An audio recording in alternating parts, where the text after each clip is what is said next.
as personalidades relacionadas a isso, nós poderíamos colocar uma ordem na ação dessas personalidades, no processo de afloramento dessas personalidades e no efeito que elas vão produzindo em todos nós na medida em que elas despertam e começam a aflorar.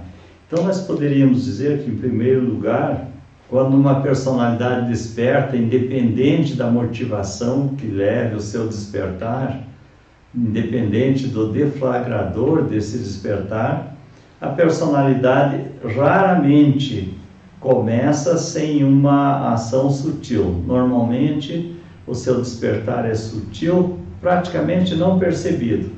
Na medida que os dias vão passando, que o tempo vai passando, ou que nós passamos a conviver mais intensamente com os motivos ou as presenças deflagradores, essa interferência vai então se tornando mais perceptível, chegando ao ponto de criar talvez poderíamos dizer uma pequena insatisfação, um pequeno sintoma, um sintoma intermitente que ora aparece, daqui a pouco desaparece, uma inquietação, às vezes começa a perder o sono, começa a recear alguma coisa, começa a se desinteressar por aquilo que antes era tão interessante, e você não percebe que está em andamento um processo que pode te levar à derrocada encarnatória, inclusive, né? Pode te levar à derrocada de todos os teus projetos de vida.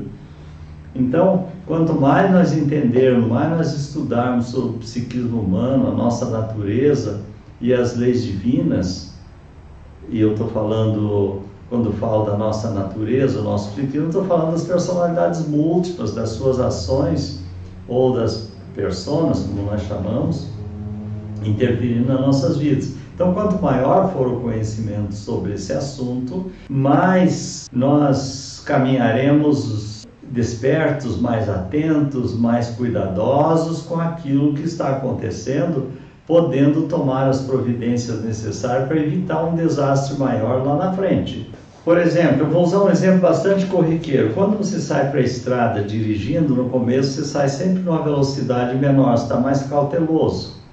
Depois de algumas horas de direção, que você se habitou, se engrenou com a estrada, se entrosou, você anda em muito mais velocidade. E dizem os entendidos que os acidentes ocorrem muito mais na chegada, no retorno, na chegada, do que na saída. Por quê? Porque você vem das velocidades maiores, da extensão mais longa, da estrada mais larga, e quando você começa a retornar, você ainda vem com aquela automatização da velocidade maior e se descuida. O processo de despertar de uma personalidade múltipla é muito semelhante, né? É uma analogia um tanto simplória, mas é verdadeira. Então ela vai despertando, vai se intensificando, e você nem percebe, porque você vai se acostumando com isso também.